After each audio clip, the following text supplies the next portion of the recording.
Hello friends, welcome to my channel.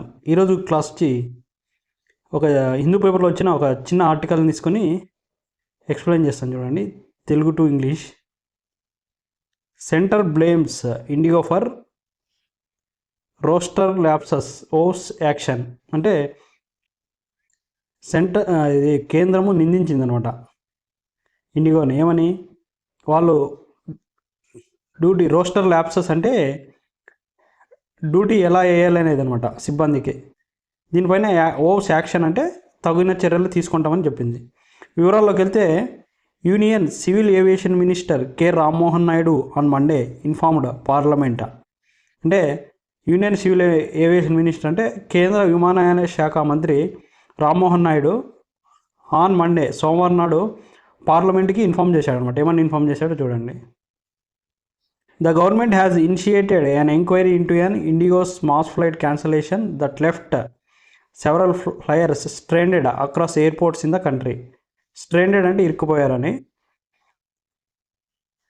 The government has initiated an inquiry అంటే దర్యాప్తు ప్రారంభించింది అనమాట. ఇనిషియేటెడ్ అంటే ప్రారంభించింది, ఇంక్వైరీ అంటే దర్యాప్తు. ఇండిగోస్ మాస్ ఫ్లైట్ క్యాన్సిలేషన్, ఎక్కువ ఫ్లైట్లు క్యాన్సిలేషన్ అవ్వడం. ఈ ఫ్లైట్లు క్యాన్సిలేషన్ అవ్వడం వల్ల లెఫ్ట్ అంటే నిలిచిపోయారు చాలామంది. ఎక్కడ? సెవెరల్ ఫ్లైయర్స్ ఇరుక్కొని పోయినారనమాట across airports in the country. అంటే రామ్మోహన్ నాయుడు పార్లమెంట్కి ఇన్ఫామ్ చేశాడు. గవర్నమెంట్ వచ్చి దర్యాప్తును ప్రారంభించింది, ఎందుకు ఎక్కువ ఫ్లైట్లు క్యాన్సిల్ అయినాయి, దీనివల్ల ఎక్కువ మంది ఎయిర్పోర్ట్లో నిలిచిపోయారని చెప్పారనమాట. తర్వాత చూడండి, blaming the airline for its failure to manage the crew and duty roster through its day-to-day operations. అంటే బ్లేమింగ్ అంటే నిందిస్తూ, ఎయిర్లైన్ ఫెయిల్ అయిపోయింది అనమాట. టు మేనేజ్ ది క్రూ అంటే సిబ్బంది డ్యూటీ రోస్టర్, వాళ్ళకి ఎలా డ్యూటీ వేయాలనే దాంట్లో డ్యూటీ వేసి ఎలా రోజువారీ ఆపరేషన్స్ చేయించడంలో ఎయిర్లైన్ అనేది ఫెయిల్ అయింది.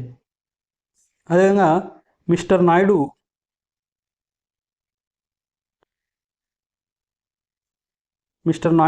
said, "We will take very strict action, not only for the situation, but also an example." అంటే మేము దీనిపైన స్ట్రిక్ట్ యాక్షన్ తీసుకుంటాం, ఫ్యూచర్లో ఇలాంటివి జరిగిన దానికి ఉదాహరణంగా కఠిన చర్యలు తీసుకుంటామని చెప్పారనమాట. ఇది ఫ్రెండ్స్ ఈరోజు క్లాస్ నచ్చితే లైక్ చేయండి. Thank you.